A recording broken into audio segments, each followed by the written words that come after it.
Hi, I'm Chris, Slick Cyber Systems. Today we're going to talk about how to build a disaster recovery team. Steve, Jim? This is really part two Part of, two of our of last the part. of the disaster recovery videos. So how to build a team? You need the right people from the business to do this, not just IT, from the entire business to be able to do this. And it is so critical. I mean, obviously, ownership needs to be involved in these decisions. The C-level executives in ownership, period, need to be involved, because at the end of the day, they need to understand what the threshold of pain is, because they may know or they may not know. They may not realize that there are other pieces, hidden behind it that, like, I'd say depending on the size of the organization, they need to see the that gets pieces where, like, oh, this is an unthought of part. it gets more and more masked. Yeah. The bigger the company gets. Small company, obviously, they're, chief cook and bottle washer. Yeah. Hi. But you get into the big stuff, and there's a lot of, a ton of moving parts. So let's start with crisis management. I mean, it happens to be my MBA piece. I loved my emphasis on my MBA. Crisis management to me is huge. How are you going to deal with a major problem when it comes up? I mean, this is something there's from public relations. How are you going to deal with the press and the people? Because once that leaks out, Yep. your customers, your vendors, everybody's going to be going, oh my God, are we going to be able to do business with them anymore? And then all these flags go up of, like, oh, danger, Will Robinson. Yeah. So how are you going to deal with public relations? How are you going to deal with your employees? How are you going to deal with vendors? How are you going to deal with your customers? What are you going to tell them directly? I'm not talking through media. I'm talking directly to them. How are you going to communicate to them? How are you going to communicate to your employees if your building just burned to the ground in the middle of the night? Yeah. I mean, hopefully you have a call tree set up where you can, this one goes to here, this one goes to here. So you need a crisis management team. Or people that are involved in crisis management to be able to say, yeah, I can handle this, I can handle this, I can handle this. From the calls and the public relations stuff, everything. I mean, everything it's serious. It could be more damaging, believe it or not, than the building burning. So you better have a good handle on it. I think that brings us to business continuity. Absolutely. We touched briefly on this in the prior video in part one.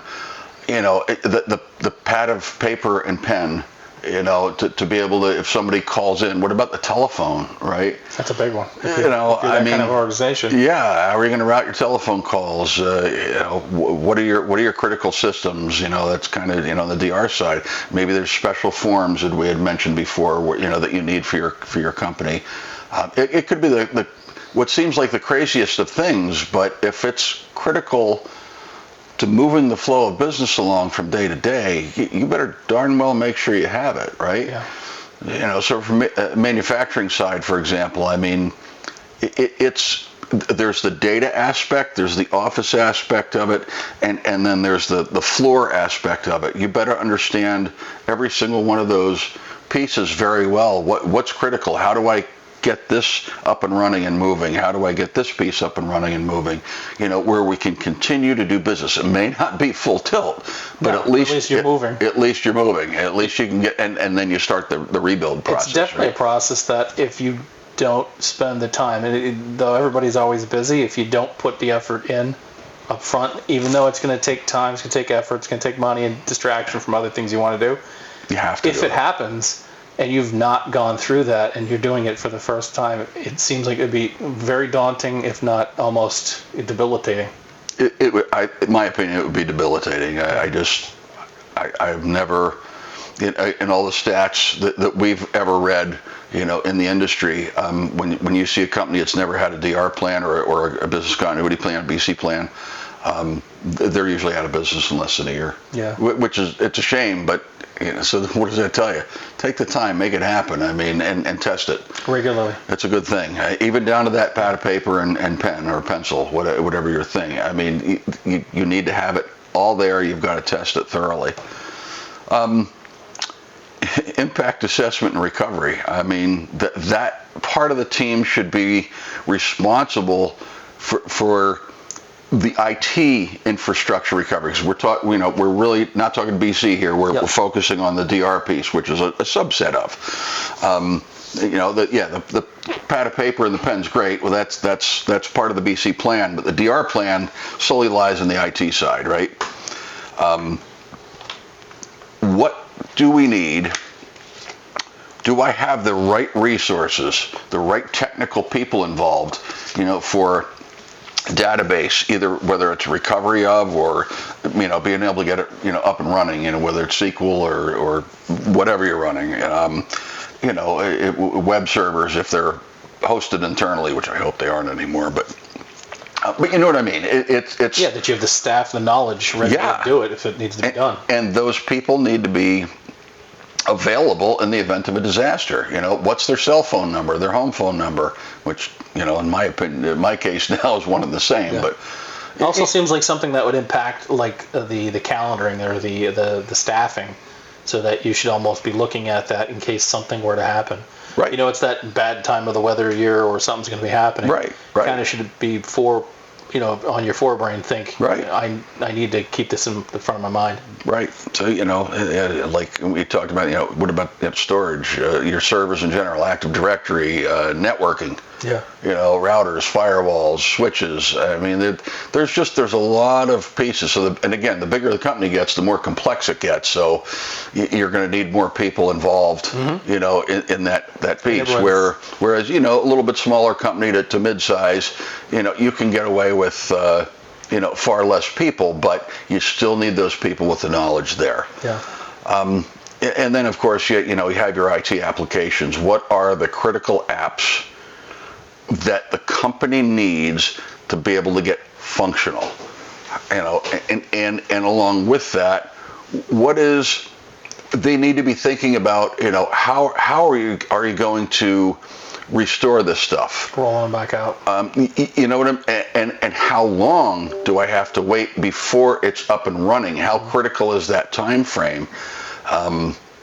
It could be an integration between systems, right? Yep. So this may be a piece of middleware. Yep. And who's in charge of that? Maybe it's third party. Could be a vendor, which is okay, but they need to be then a part of that and say, hey, in the event of a disaster, we're going to call you. How do we get hold of you?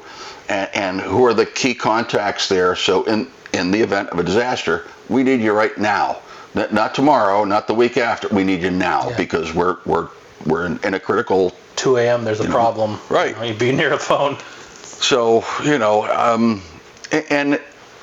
and not necessarily part of the IT department. So your crisis management people, I think most of them should be part of IT, but I shouldn't say most of them. At least 50% should be IT because they understand. Again, we're talking not BC, we're business continuity. We're talking disaster recovery.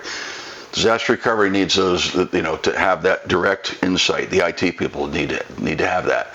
So even though it's not just IT that's involved, right? Executive management, which you mentioned before, that is a huge thing. That they need to be there because they're the ones, at the end of the day, they're calling the shots. Yeah, they're responsible.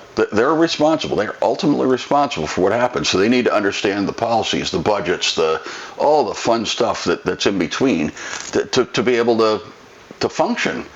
And then lastly, you have the critical business units. I mean, what pieces of the business would be absolutely debilitating to the company if we didn't have them? Is it a QC thing? Is it a this or a that? I mean, depending on the type of business that you're in. And we've gone through these types of plans, a lot, with various customers and different types of customers, from manufacturing to insurance to pharma to legal to whatever. And I mean, and it does vary, and sometimes significantly. Yep. But it's still a very, very, very important thing to look at all those aspects of that. And test them regularly. We're going to cut at this point. We're going to do a part 3 of this. So this will be the end of part 2 for disaster recovery. Again, I'm Jim, Chris, Steve. Slick Cyber Systems, 570-215-8888, slickcybersystems.com, and you can Find us online. ping us ad nauseum, through there. So we will talk to you in part 3 of the Disaster Recovery Series. Take care. If you find this content helpful, please like the video, subscribe, and share with your friends and your colleagues. Thank you.